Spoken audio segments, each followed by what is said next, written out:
Hi, I'm Lana. And I'm Sara. And today we would love you to listen to our real estate podcast. Sara's going to introduce our guest today. Today, we are so thrilled to have Nate Bartlett from Embrace Home Loans with us and his amazing marketing, Loan Daddy, which I absolutely love. And so thank you so much for being with us. Thanks for having me.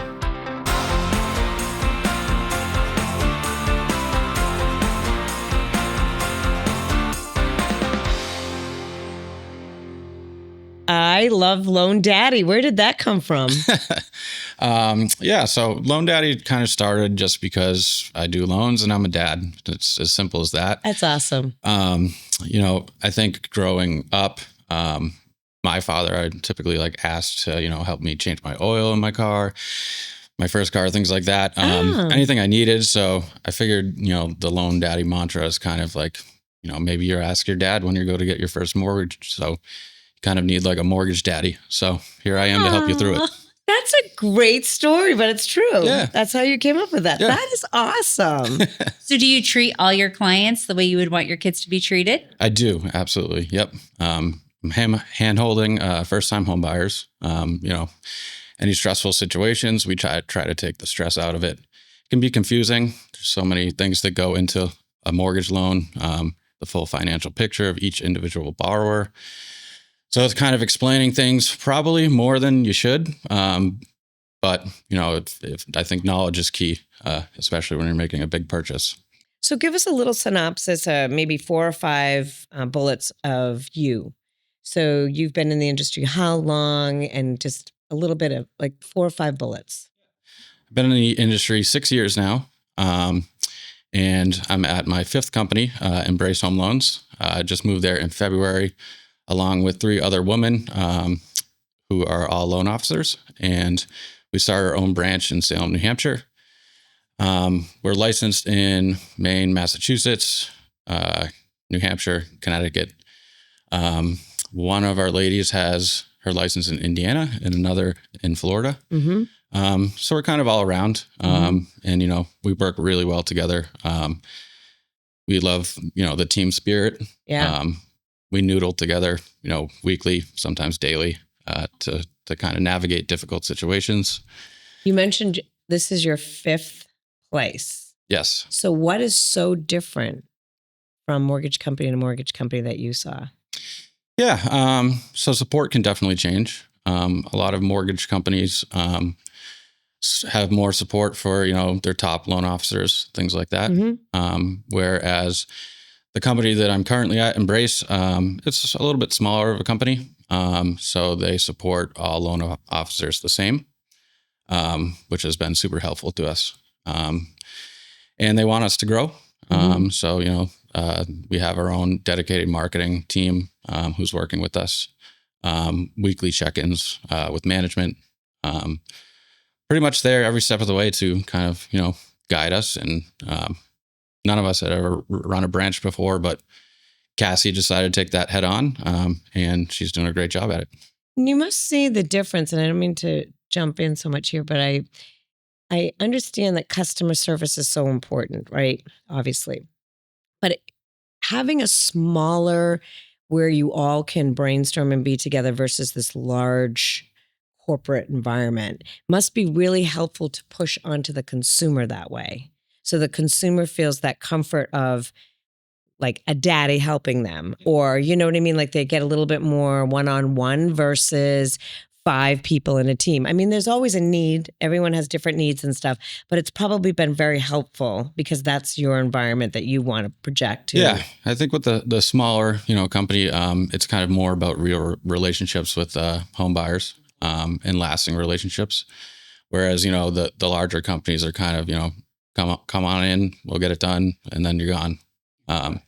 Here we're looking to kind of, make those relationships last longer. Yeah.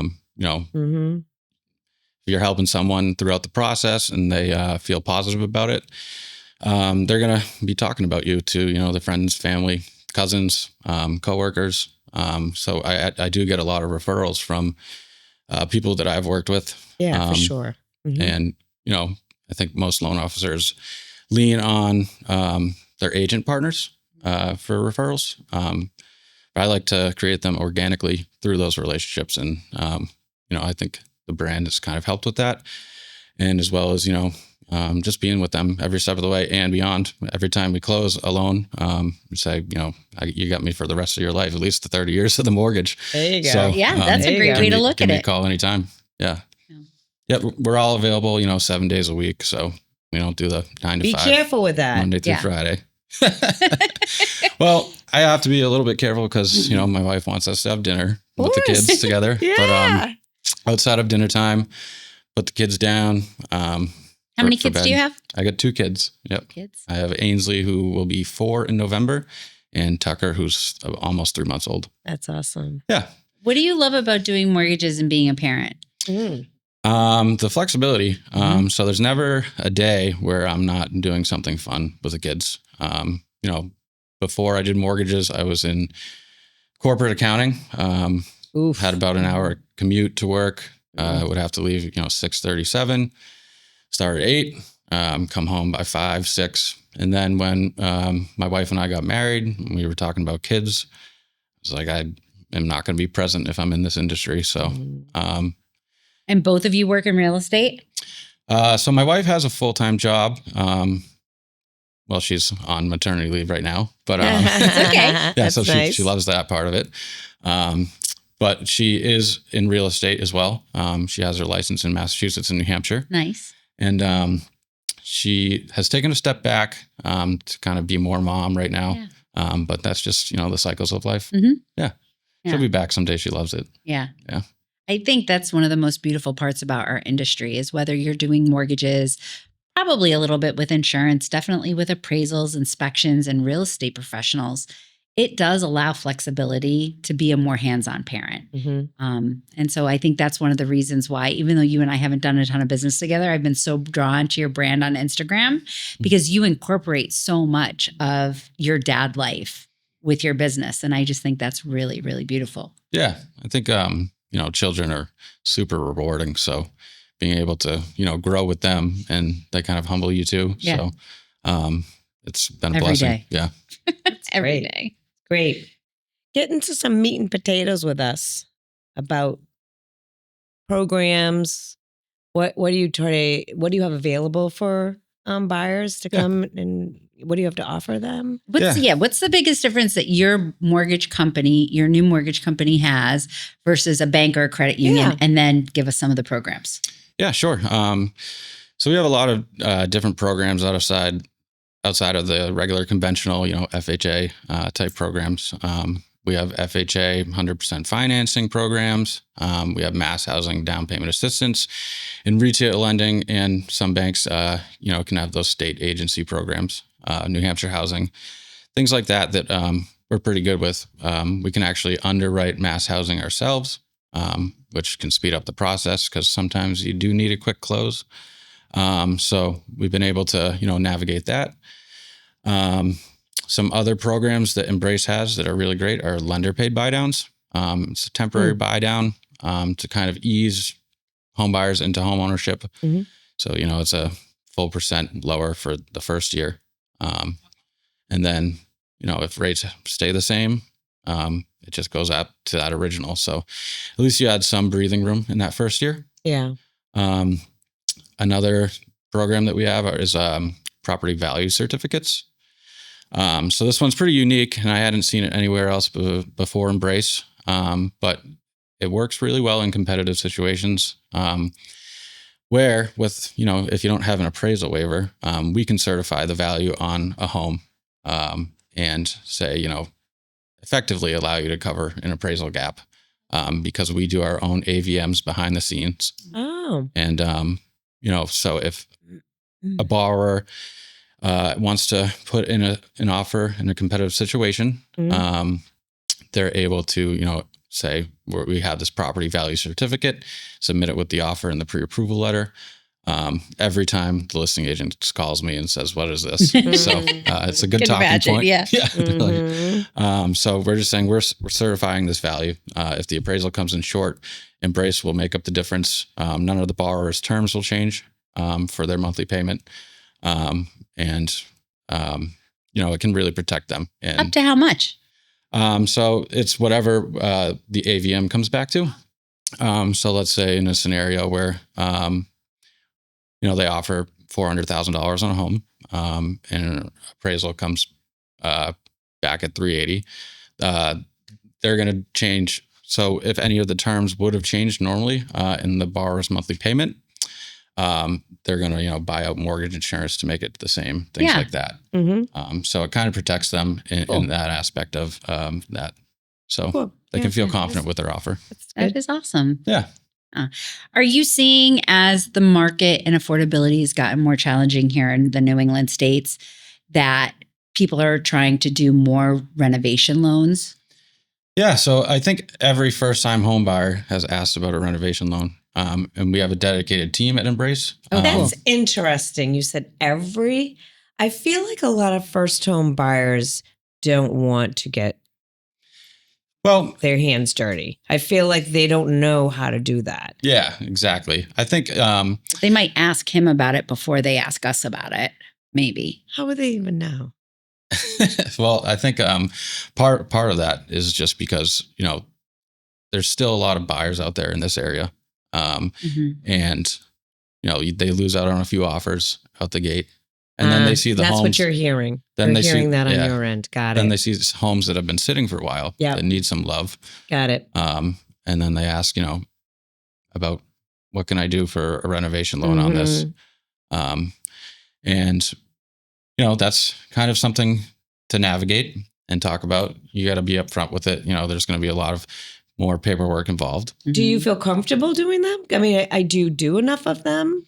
Yeah. I know they're coming around for sure. I've done like 3 in the past month. Yeah. And they were not challenging at all. That's good to hear. Yeah, not at all. And my clients were first home buyers. So, they, first of all, just going through paperwork, right? Yeah. You have to, I said, keep the stack next to your, your computer, because you're going to have to keep resending everything. But they were actually so smooth and fast, were expected to be delayed or extend beyond. Right. Really, really great. So, is that what you're seeing, that they're tedious, or you're finding that you're just starting to do more? No. So I think, they're becoming more common. And we put a lot of emphasis on that. We have a dedicated renovation team that puts us all on a phone call, loan officer, agents, contractor, and buyer up front, so that everything's explained thoroughly enough, so that everyone's on the same page and, kind of working as a team to meet those deadlines and expectations. Sure. And it takes a lot of the, the unknowns out of it along the whole loan process.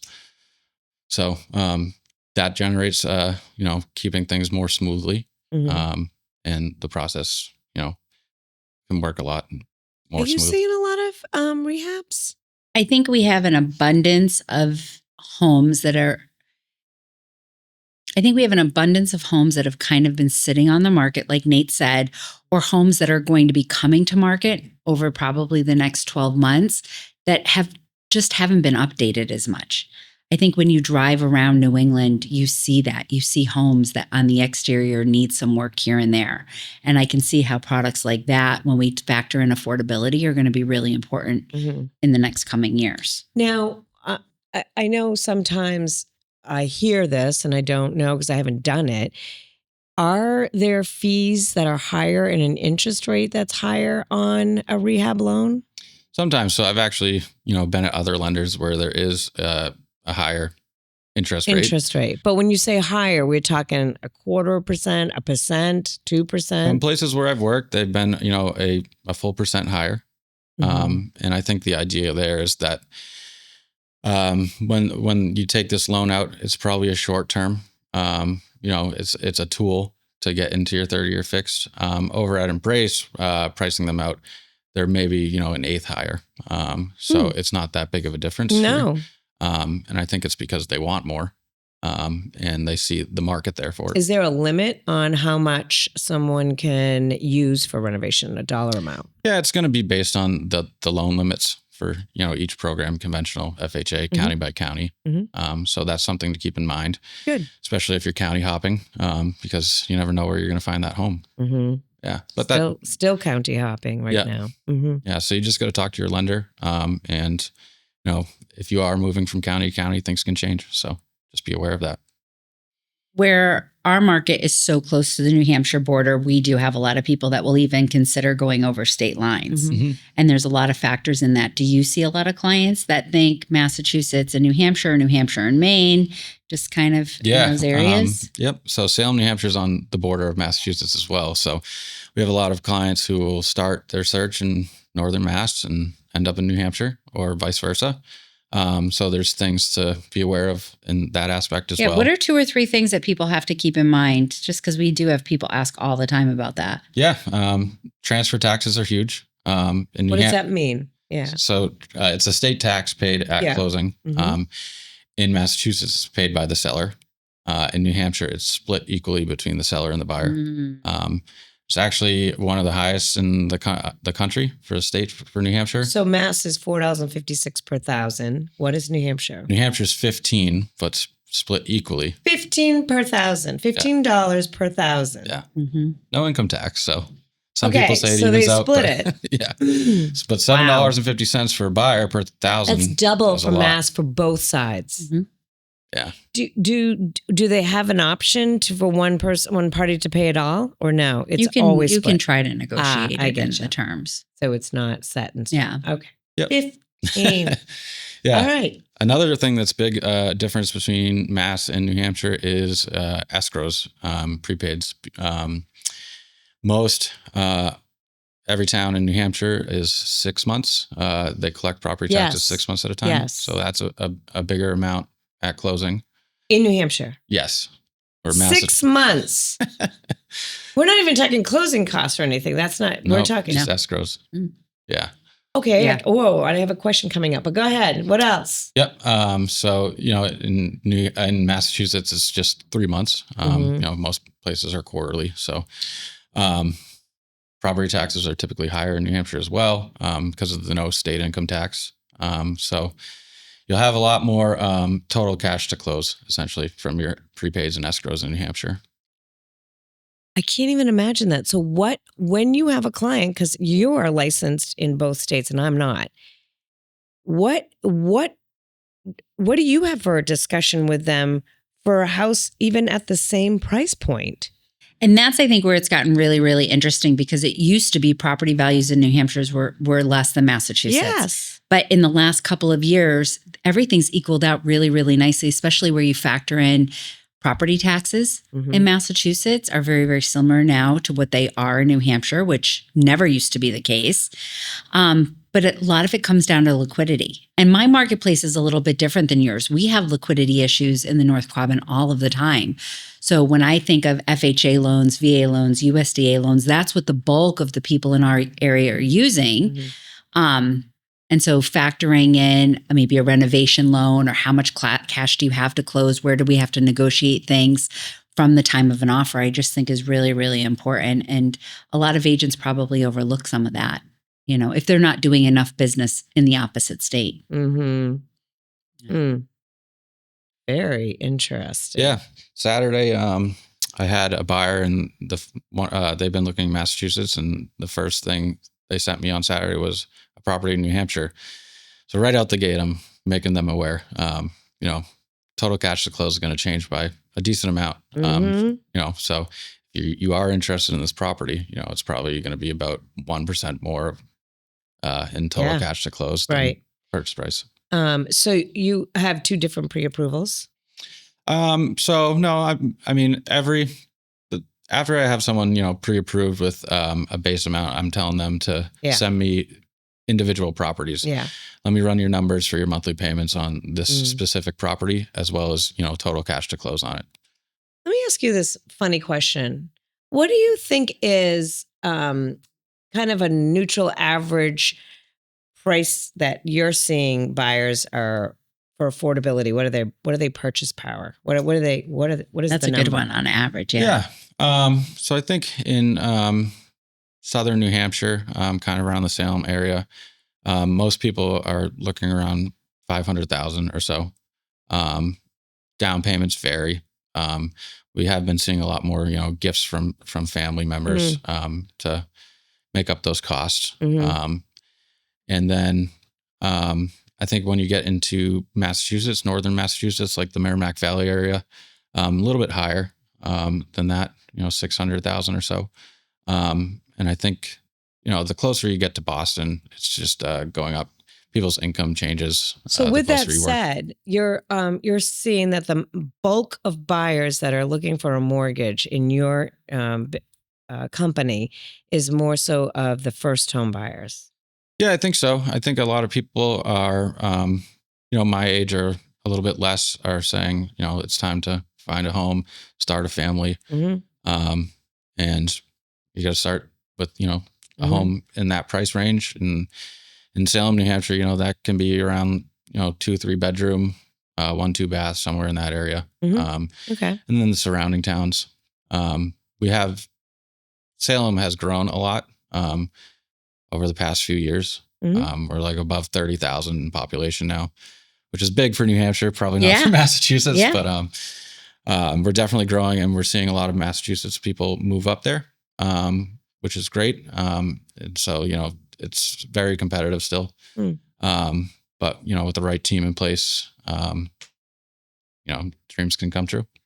Do you feel like most people are coming to you and asking specifically about fixed 30-year mortgages? I think that is what is ingrained in everyone's brain. 30-year fixed. Let's spread this mortgage payment out as long as we can to keep it cheap. It's a lot of interest paid over 30 years. It is. And I think Lana and I would both agree that the bulk of our clients are maybe 7 to 10 years in a home. And so I've really been focused with my clients on pushing them to have discussions around adjustable rate mortgages to help with affordability. And you had mentioned earlier, somebody using points to buy the rate down. Like, how realistic should those discussions with people be for affordability versus adjustable mortgages if they're not going to be in the house 30 years? Yeah. So, it's the conversation up front. Is this a starter home? Is this a forever home? What are your goals? Obviously they can change over time. But FHA and VA have ARMs as well. We were pricing some out last week because we just got 5/1 ARMs for FHA and VA. Those are in the low fives. Yeah. So, if you're moving somewhere and you think, I'm probably going to live here 2-3 years, well, you're covered with the 5/1 ARM. Yeah. Or even if you're going to live there 5 years, that gives you 5 years to refinance. Exactly. If you find that it might not, if it is the location you want to stay in for the rest of your life. Yeah, exactly. And, when you're in an ARM and rates on fixed mortgages come down to that point, that's when you start considering flipping it into the fixed. Wait, let me just ask about the ARMs. So when you have a 5-year ARM, what happens on that 5th year? So let's use today's scenario. Say you got a 5.2 and the interest rates for a conventional no ARM is 6.2, right? Right today. So this is your 5th year. You were at 5.2. What happens to your rate? Yeah, so it's going to adjust, and it's based on, the number after the 5. So if it's a 1, that's typically, it can adjust per year. If it's a 6, it could be every 6 months. Oh, so it's a 5/1. That's what you're saying, 5/1 ARM? Yeah. Okay, so what's it going to adjust to? So it depends on the terms of that loan program. There's going to be a cap, and it can only adjust a specific amount. So it doesn't shoot year. up to the 6.2. Well, it would depend on exactly what is allowed. How much can that move at that time? And that's kind of discussed on the actual product with those borrowers up front. So when you're getting into an ARM, it's a little more education needed in case you get to that adjustable point in the mortgage. Okay. I know a lot of my clients ask, so what's going to happen? Like, what if the interest rates go up higher and I'm at 5.2 and then at my 5th year, it's going to be 7.2. Like, I'm going to have to sell. Yeah, it can be a big difference. And, that's a risk of the ARM. And I think that's why people try to, stay with the 30-year fix because it seems safer. But it just depends on, what your goals are with that home ownership and what you want to do long term. Okay. Have you always lived here? I have always lived in New Hampshire, except for while I was at school in college in North Andover, Mass, Merrimack College. And then when me and my wife started living together, it was in Haverhill, Massachusetts. Then when we decided to get married 1 week before, we moved to New Hampshire. Yeah. So very nice. Pretty much from the area. But, border hopping like most people do in Mass and New Hampshire. So you get to work with real estate agents kind of all over New England, correct? I do. Yeah. Yeah. What is one piece of advice that you would give a real estate professional when working with a mortgage lender? Yeah, I think communication is key. So, if you're having conversations with the borrower directly, just loop in the other side of it. That way you can all remain on the same, team and have that goal in mind. And it helps execution of an offer. A lot of times I'm reaching out to listing agents when offers go in. I'll ask, the buyer side agent if that's something they want me to do. Yeah, that's awesome. If they do, I'm happy to advocate for my buyers. So, call, put in a good word, let them know income has been verified, credit's been verified, assets have been verified. So the listing agent can feel more comfortable receiving that offer. Nice. And, I'll also let them know if they have any additional questions, give me a call, give them my direct cell line instead of my work phone, just so they feel more comfortable. Yeah. That must give them the comfort. No, I need you in my back pocket when things go bad. At 1 a.m. on a Saturday night when I can't sleep. When you said 7 days a week, that's the boundaries. Yeah. So my son's bottle feeding right now. So I've been answering emails at 1 a.m., 2 a.m., 3 a.m., 4 a.m. I've been getting a lot of people. You get the midnight shift. Telling me I should be asleep at that time, but sometimes you can't be. So. That's okay. So how do people reach you? They can call me on my cell phone. They can go to my website. They can follow me on Instagram. And what's your Instagram handle? LoanDaddy_. Of course. Loan Daddy. It's a good one. I think there's another out there, but I'm the one who's trademarked. So that's awesome. Yeah. And you can also email me, and Bartlett at embracehomeloans.com. Yeah, we'll get that information so we can put across the screen for everyone that's looking online. Yeah. That's really, really great. I don't know. You have any other last minute questions? I think so. I have one more for you. Yeah. Okay. Great. Let's go back in time to 2019. Yep. You decide you want to jump into mortgages in the midst of, kind of the market getting stronger right before COVID. What's one thing in your career that you wish you had done differently, knowing what you've seen the last 6 years? Yeah. So when I got into the market, it was October 2019. I had some decent support there and, kind of coaching me up. I had no idea what I was doing. Yeah. You get your first pre-approval, you're excited, right? And that doesn't. You're like, oh, this is so easy. Right, exactly. So, always been good with numbers. So, working within systems is fine for, debt to income ratios for qualification purposes. Then COVID hit and no one was in the office. And when those offers start getting accepted, you don't have someone holding your hand. What do I do now? So if, I could go back, it would probably be starting as a loan officer with, a better support team for, what do I do now? What do I do next? Because you don't want any delays up front that can slow down the process and, hurt the whole transaction. So it's kind of more, having a manager who's going to be there for you and, just tell you what to do. So you get your feet wet and then, it gets easier over time. But that was just circumstances. I think, back then before I had kids, I probably could have got out there and, met a lot more agents, started working, those avenues a lot more. So like networking. Yeah. It's just, But it was also difficult to do right when you got started, I think. Yeah. Because you're learning the industry and then all of a sudden we shut down. And the shutdown was like in a weird way in Massachusetts. So yeah. It's definitely an interesting time. So as you're working from home, you're just calling people who don't pick up the phone because they're like, who's this guy? Yeah.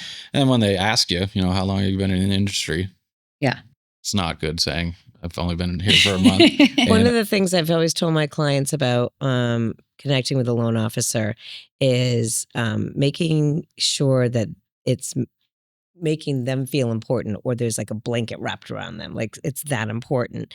So, there's so many. And I remember going through the .com, like we used to talk about it, like everything was online, and it's changed, and now it's changing again. And I always say to the potential buyer or new client that I have, you don't have to, just because someone connected you or you went online and you filled out an application, that doesn't, you're not locked into that person. Yeah. Do you feel comfortable? And they'll be like, I don't even know what to ask. Well, if you're walking away from a conversation and you feel like, I don't know, like, what am I supposed to ask? If you're feeling that way, then you didn't find the right person. Right. So what I sense from listening to you is that somebody's going to feel at 100% comfortable of, first of all, you understanding customer service and what's needed, and you've moved around to find the comfort for you and the support you needed. So that consumer coming in is going to want that from you. Yeah. And I think that's huge for people to understand. I always say, did you feel like that person heard you? Because there are enough of them out there that are going to make you feel that important. Some people are numbers people. Some people are, touchy feely. Some people are all this, but it's almost sad when someone says, well, I don't know. That's what they told me. This is the paper. And I'll say, well, what loan program do you have? Well, I don't know. Here's my paper. I'm like, Yeah. well, wait a minute. Did they talk about closing? This? How do you, what's closing costs? I don't know, Lana. Can you call? No, I'm not going to call, because I want you to feel like you're heard, and then you can read it back to me. Then they feel really good. Yeah. So there's still that connection that consumers need to understand, that loan officer is part of the team with us. Yep. Like we are, like, if you do not feel that comfortable with your financial part, it could destroy the whole because transaction. it has to be a business transaction. 100%. It is the largest investment people here make. It has to be the right business transaction. So there are loan officers that care, that understand, that take the time, that will make you feel that you are so knowledgeable in what your program is going to be. Yeah. So I think that's really, really important. But just, full circle, when you said that, you've gone to 5 different places. Right. Yep. And like, why would somebody jump around? I'm always thinking, oh, they jumped around because they got a better deal. They only can make more money. And it's not about that for you. It was finding the place for you even to get the support now that you can transfer it to a consumer. Exactly. Yeah. Growing up, I was in a lot of team sports. Yeah. And being part of a team in the transaction is huge. Mm-hmm. So you're all, with the same goal in mind and going to accomplish that. And with teammates, you should feel comfortable. So, everyone is on the same page. Yeah. Knows what their monthly payment is going to be on this property, knows how much cash they're going to have to bring. 100%. And, if the agent can work to get anything extra, to cover those closing costs, great. So Awesome. Important what you just said, because it is, I say to my coaching clients all the time, real estate is an on the field sport. You have to be on the field playing with a team. Mm-hmm. Absolutely. Because if not, you're sitting on the bench and it's just passing you by. So I love that scenario. Yeah. Good. Yeah. This was great. This was great. Thank you for Nate. joining Thanks us. for We'll having make me. sure everybody gets your contact for sure. And I appreciate you listening to us. Sara and I have some more real estate tips to share with you. And please subscribe. Tell us what you would like to hear from us. We'll be happy to get the guests on to get some more information from you. You can find me, Lana Kopsla, at Leominster Coldwell Banker office. And Sara. You can find me in the North Quabbin area at Real Brokerage. Thank you so much.